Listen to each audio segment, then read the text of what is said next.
Coming up, a new film focuses on the drama around pipelines, and it's land back for a small Alaska Native community. Plus, Surf's Up. A Native Hawaiian is honored for his work in preserving the culture of the sport. I'm Aaliyah Chavez. Join us for those interviews plus headlines from the ICT Newscast. This program is made possible by the Corporation for Public Broadcasting, a private corporation funded by the American people.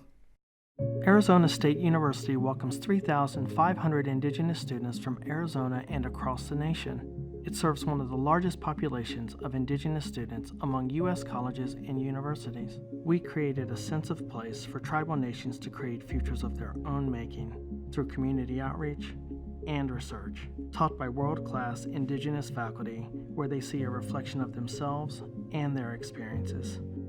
Find community at ASU.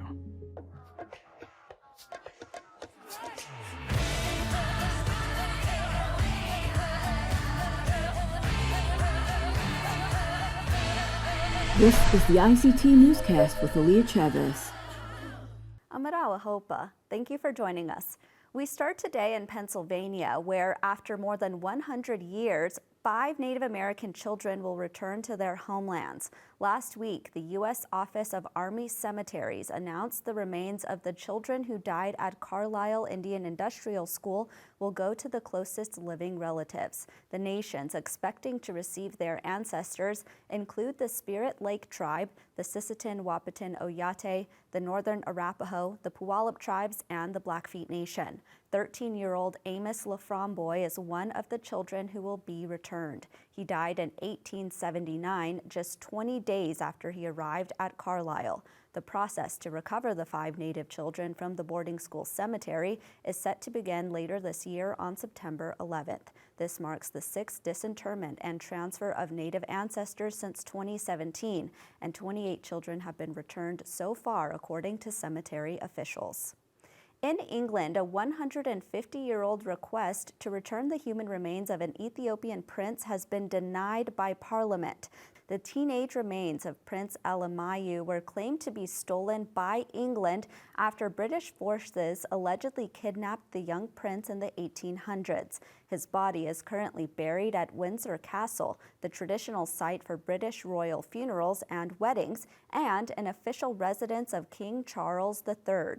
For the past century and a half, the Ethiopian government has asked for the prince's remains and other treasures to be returned. Now, descendants of the late prince have demanded the remains be returned to his home country.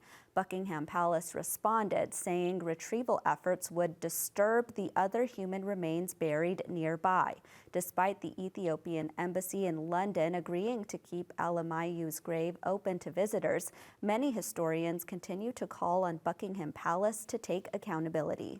In South Dakota, the Oglala Sioux tribe is celebrating a win for its tribal law enforcement. A federal judge ruled the nation's lawsuit demanding more funding for police can continue forward. The tribe sued the federal government in December, arguing that it was not meeting its treaty obligations to properly fund law enforcement. Today, there are only about 30 officers patrolling the tribe's land base, totaling around 3.1 million acres on Pine Ridge. In order to fill the need, the tribe says it needs at least 118 officers. Judge Roberto Lange of the Western District of South Dakota ordered the parties to, quote, work together promptly to figure out how to more fairly fund tribal law enforcement. If both parties do not come to an agreement, then the case will go to trial. Moving to Wyoming, another park visitor is in hot water after interfering with an animal that resulted in its death. A newborn bison calf had to be euthanized in Yellowstone National Park after a guest came in contact with it while it was separated from its mother. National Park officials are now investigating the incident. They are looking for a man who was seen lifting the young animal as it was struggling to cross a river. Several tribal nations have culturally significant ties to bison, especially those in the area. Park rangers tried repeatedly to reunite the calf with the herd, but due to its interaction with humans, the calf's mother rejected it from the herd. The rangers later painlessly put the calf to death, saying its persistence to approaching cars posed a hazard to guests. Yellowstone regulations require that visitors stay at least 25 yards away from all wildlife for safety purposes. The man involved could face up to 6 months in jail and a $5,000 fine for disturbing wildlife, as well as disorderly conduct. An Indigenous woman has made pageant history. A woman from Eskasoni First Nation in Nova Scotia has been crowned Miss Canada United World. Megan Kateri Basque is the first Indigenous woman to win the competition. At the pageant, she wore a red sequin dress to represent missing and murdered Indigenous women and girls to honor them. I strongly believe as an Indigenous woman, it is my goal for me to spread awareness and represent the Native community. Back home, we do suffer from generational trauma. And so for me, it is a big part to teach not only me, but my son and my community how to break that cycle and end the cycle. Tonight, we are ending the cycle and breaking barriers and making history tonight. Thank you. Basque was mentored by former Mrs. Universe Ashley Collingbull, who was the first Canadian and Indigenous woman to win that title. And those are the headlines for the ICT Newscast.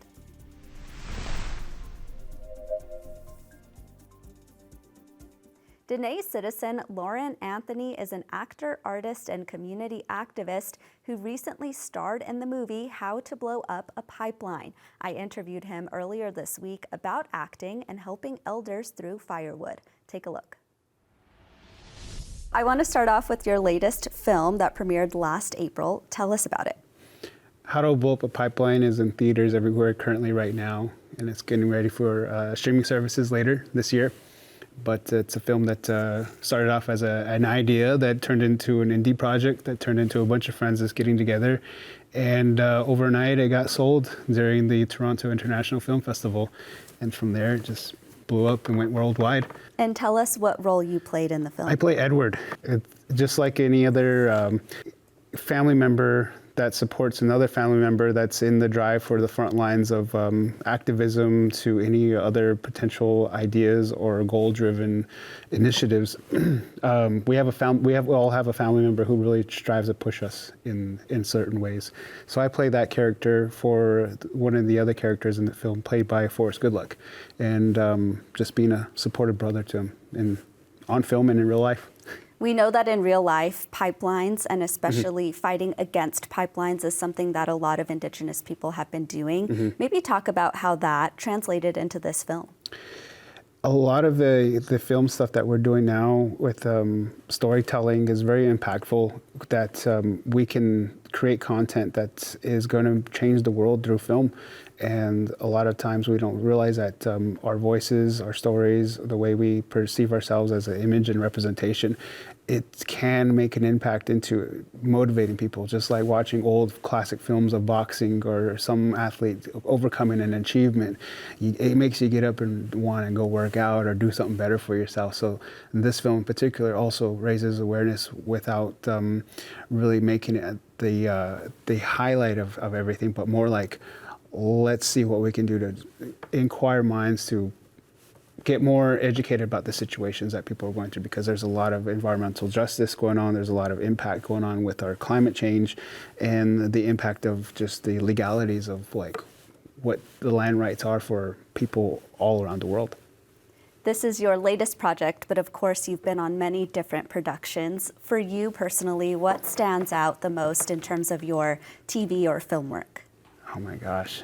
I've been in 38 films so far, and at one point in my career I was told I'll never work in Hollywood again, and that was just because of who I am as a community member and a active person in my tribe, and for just Indigenous people in general, because I work with youth, I work with addicts, I work with a lot of people. So I think the biggest role that I've played in film is just being a good person, being somebody that's going to be proactive and taking care of what's needed to be done. Because a lot of people can say things, but actually doing it and walking and putting words into your actions is a big thing. So that role of being a community person, role model for our kids and anybody in coming up in recovery, I think that's one of the big things for me that I feel that's more important than what role stands out, because to me that's more important. That's a great segue into the opening, which is about you getting firewood for some elders. How did that idea start for It you? was actually a drunk idea. My buddy Wes and I, we were drinking at my old apartment after I was in between touring, because I used to play heavy metal a lot, and that was my thing. So half my life was touring, playing heavy metal music with a lot of big bands, being on the radio, record labels. It was a chaotic life, but I came from a good family. I knew I had more potential, but that time we came up with the idea of Chij for Che just that night, and we never acted on it. So Chij for Che means firewood in Navajo, and it means the firewood for grandpa in particular. And so we're not discriminating against the grandmas, because we do help out a lot of grandmas. And the idea just kind of expanded because I wanted to do something that I never seen in my lifetime. I've heard stories about it from certain people, but to get out there and actually do it was something. And that was always scary because I knew it was going to take a lot of work. And being an addict, I also looked at how am I going to make a difference if I'm going to make this about me, or if I'm going to try to find a way to get paid. And I had to get over those things as an addict. But once I eventually stayed on it, I got healthy. I was away. I was up in the mountains. I got back in shape because I was almost 300 pounds at that time.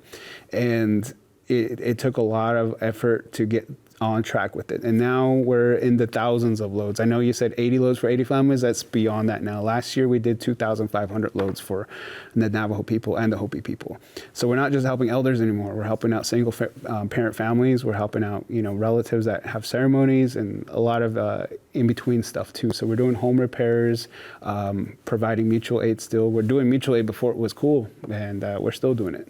As Native people, firewood is very much needed on all of our lands. And speaking specifically to the Navajo Nation, 70% of our people don't have running water, utilities, gas, and stuff like that we would have in the common border towns.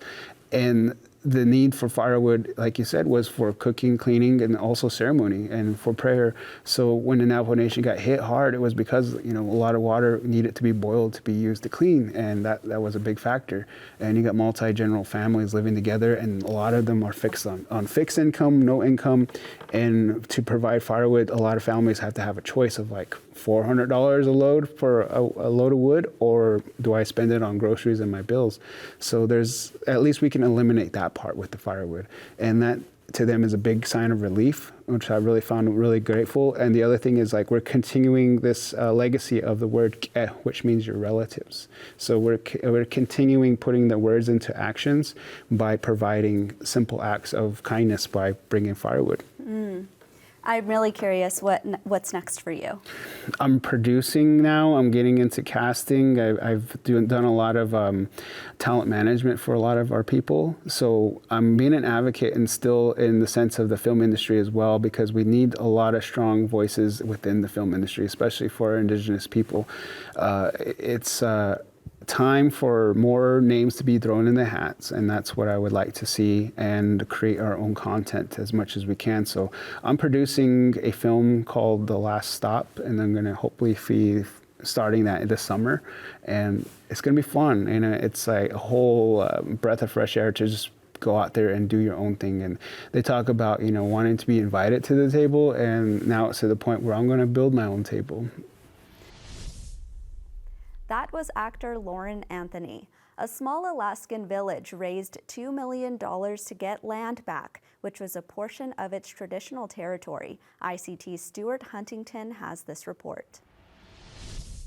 The Copper River flows for 290 miles out of Alaska's Wrangell Mountains, and its vast basin has been home to the Ahtna people for 5,000 years. Most of the land, of course, was lost to Russian and then American appropriation, but today the tiny native village of Tazlina, a federally recognized tribe comprised of 116 Ahtna Native Alaskans, is poised to reclaim a small but meaningful piece, says Tribal Council Vice President Lakaya Engbretson. It really was an investment for our future generations to have the property. So I'm very excited to be able to have that be part of the tribe's history. The land was once the site of a mission boarding school for Native youth run by the Catholic Church. In 1953, the federal government sold 462 acres in Tazlina to the Archdiocese of Anchorage-Juneau for about $500. The school closed in 1971 and burned to the ground in 1976. The site was contaminated with asbestos and a danger to the community. After the church cleaned up the site to EPA standards in 2014, the village began the long work to regain stewardship of the land. In 2018, it entered into a contract with the Archdiocese to buy the land for almost $2 million. Leaders were nervous, not just at the prospect of raising such a large sum, but even putting up a small amount of earnest money, says Tribal President Gloria Stickwan. When they said put $1,000 down, I thought we were going to lose our $1,000. If we didn't pull out of the agreement before the time was up, and that we barely had $1 million in program monies to begin with, then to raise $1.8 million, to me it seemed impossible. The conversation was, if we put $1,000 in and we don't raise the money and we don't meet our goals, we're out $1,000. But from the first coffee can collection that netted $21.50 in 2017 to a GoFundMe page to some major donations from foundations, the village raised the money and expects to close on the land this spring, even though the task seemed daunting at times. I doubted it all the way through almost, until I finally got confirmation from people that they're working on the closing agreements, and then I started believing, but all the way through I doubted whether it would happen. Both village and church leaders say they share a good relationship, and both sides are happy with the prospect of the transaction. But some have questioned if the land is really the church's to sell. The deed on the land states that it is for a mission school, and the government has kept the mineral rights. The deed also grants permanent access to those with pre-existing fishing rights. But one Native family had to sue the church to secure rights to its 1.3-acre fishing camp along the river. The church tried to sell the land once before in 1976. That deal fell through because the buyers couldn't mine the land or get financing because of the mission school deed language, according to Native American Rights Fund lawyer Matt Newman. The title to that property is clouded, and it could not be available for purchase in any way besides from the people who have a historical use of the land. The situation is not unique. This month, a group of archivists, historians, and concerned Catholics published a list of 87 Catholic-run Native boarding schools that operated before 1978 across 22 states. It was common practice for the government to provide land to underwrite Indian boarding schools. It's an open question how much of that government land is still in Catholic Church possession, says Chris Stainbrook from the Indian Land Tenure Foundation. The Catholic Church owns a huge amount of land on some of the bigger reservations where they've had either schools and or churches. And they're beginning to think about how they can make a contribution back to the reservation and the tribes, but it's a slow process at best. Tazlina just kind of, is the tip of the spear, if you will, compared to what the Catholic Church actually owns on reservations collectively. But for today, the focus in Tazlina is on hope, says Tribal Administrator Marcy Simeon. I would encourage any tribe or any other small entity to not be deterred by the obstacles in front of you, and put your faith in God, have the support of your community, and knows what can happen. It's happening for us, and it's a powerful thing. In Carbondale, Colorado, Stuart Huntington, ICT News. Tom Pohaku Stone is passionate about traditional Hawaiian values and connection to the ocean. First Peoples Fund awarded him a Community Spirit Award for traditional surfing. ICT's Shirley Sneve has this interview.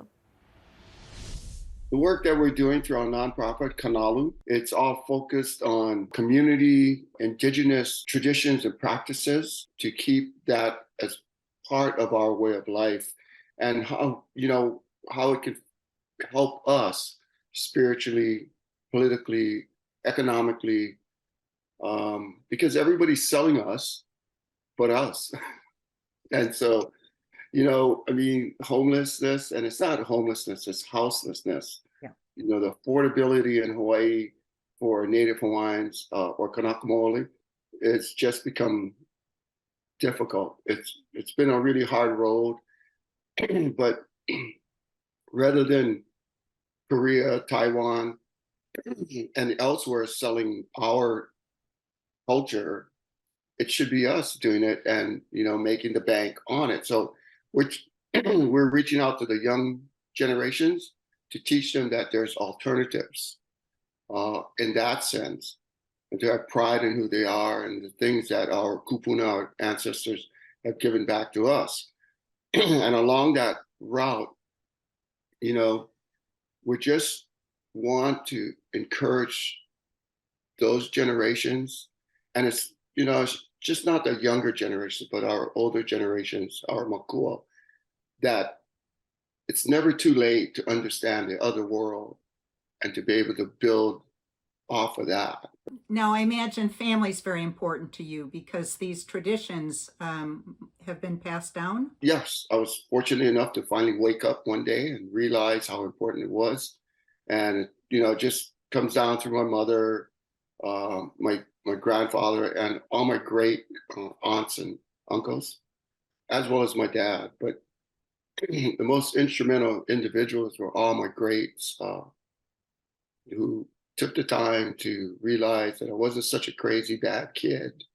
I was actually had to find my pathway, and I found my pathway, and they gave me acknowledgement. And so prior to all their passings, right, it's something I hope to leave behind with my family, my children, my grandchildren as well, and onward. But overall, I hope to pass it on to a larger segment of our Native community, how important it is, as well as educate the world that we're still here, we're still alive, as indigenous peoples of the world. The way I put it, and the way my mother taught, I was born from the ocean, I was born to the ocean, I am the ocean. So I grew up with that mindset my entire life.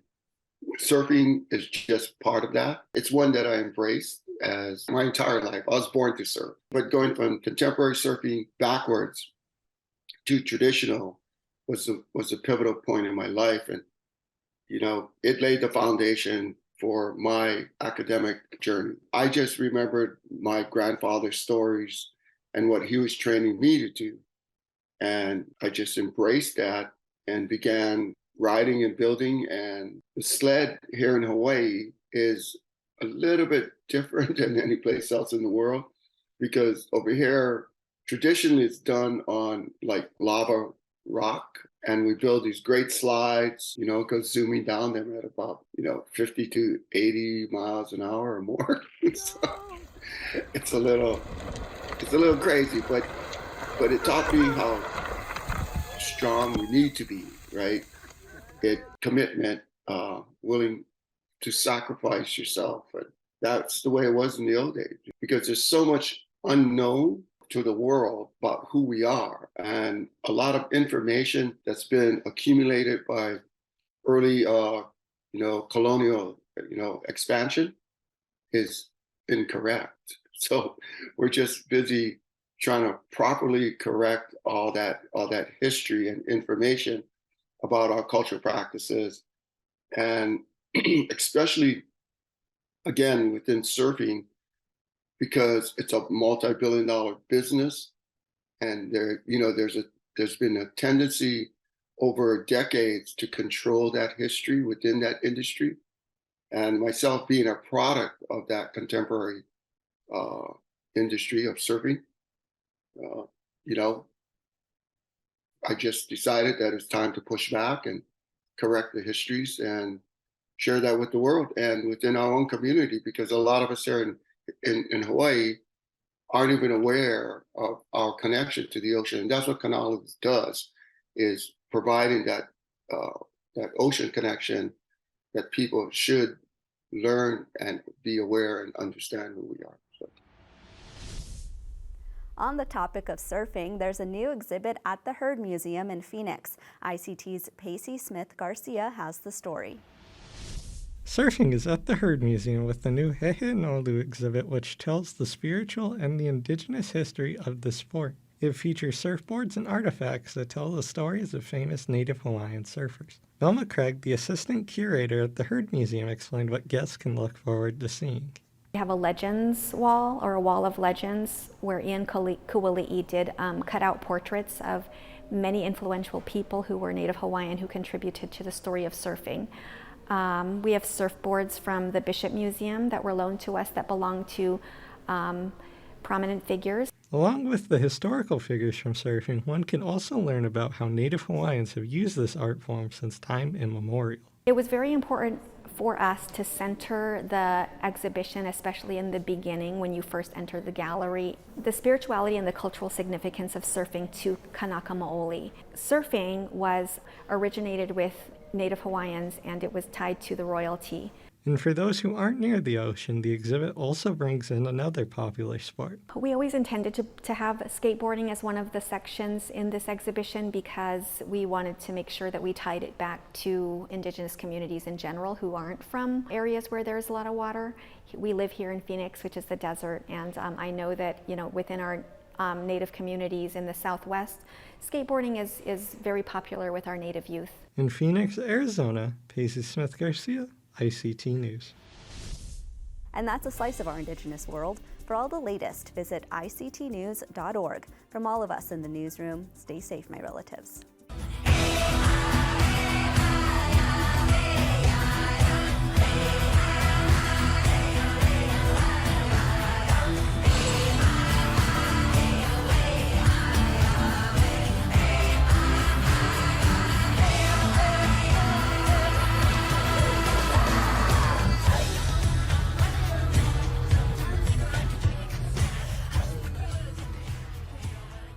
This program is made possible by the Corporation for Public Broadcasting, a private corporation funded by the American people.